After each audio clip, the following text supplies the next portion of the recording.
کہ مبینہ drug dealer انمول اور پنکی کے خلاف تفتیش کا عمل جاری ہے۔ کراچی اور لاہور میں تحقیقات کے دوران مزید انکشافات سامنے آئے ہیں۔ پولیس تحقیقات کے مطابق پنکی کا سابقہ شوہر ناصر بھائیوں سمیت مبینہ طور پر منشیات کے کاروبار میں ملوث نکلا ہے۔ انمول اور پنکی کی ٹریول ہسٹری سامنے آئی، جس کے مطابق ملزمہ صرف ایک بار بیرون ملک گئی۔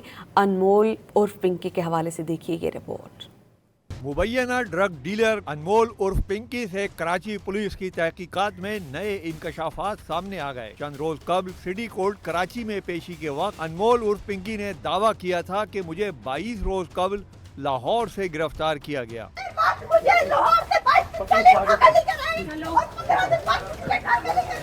پولیس نے ایڈیشنل ڈسٹرکٹ اینڈ سیشن جج جنوبی کی عدالت میں تحقیقاتی رپورٹ پیش کر دی۔ پولیس کے مطابق پنکی کا سابق شوہر ناصر بھائیوں سمیت مبینہ طور پر منشیات کے کاروبار میں ملوث ہے۔ ناصر نے پہلے لاہور میں گیسٹ ہاؤسز اور شراب کے کاروبار کا آغاز کیا، پھر کوکین نیٹ ورک بنایا۔ ناصر نے ہی انمول اور پنکی کو کوکین بنانے کا ماہر بنایا۔ پنکی اور ناصر لاہور، کراچی اور دیگر شہروں میں کوکین سپلائی کرتے رہے۔ تفتیش کے مطابق انمول پنکی نے 2021 میں سابق انسپکٹر رانا اکرم کے کہنے پر ناصر سے طلاق لی۔ ملزمان پوش علاقوں اور طلبہ کو بھی منشیات فراہم کرتے تھے۔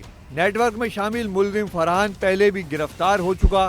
ملزم فرحان کا نام مصطفیٰ عامر قتل کیس میں بھی شامل ہے۔ ملزم فرحان اور عبد الغنی گزشتہ سال ضمانت پر رہا ہوئے۔ ادھر انمول عرف پنکی اور رانا اکرم کی ٹریول ہسٹری بھی سامنے آ گئی۔ پنکی صرف ایک بار بیرون ملک گئی۔ ایئرپورٹ ذرائع کے مطابق 25 دسمبر 2018 کو پنکی کراچی سے باکو گئی۔ تقریباً 3 ماہ بعد 1 اپریل 2019 کو واپس پاکستان آئی۔ رانا اکرم 2 بار باکو گیا۔ تحقیقات کے مطابق رانا اکرم نے پہلی بار پنکی اور اس کی ساتھی کرن کو گرفتار کیا تھا۔ رانا اکرم نے 2 گاڑیاں اور 5 کروڑ روپے لے کر خواتین کو چھوڑا۔ پیر کو ملزمہ انمول عرف پنکی کو قتل کیس میں جوڈیشل مجسٹریٹ کراچی کی عدالت میں پیش کیا گیا، جہاں انمول پنکی نے عدالت سے پولیس تشدد کی شکایت کی۔ مبینہ ڈرگ ڈیلر انمول پنکی کے حوالے سے تفتیش جاری ہے۔ تحقیقات میں مزید سنسنی خیز انکشافات متوقع ہیں۔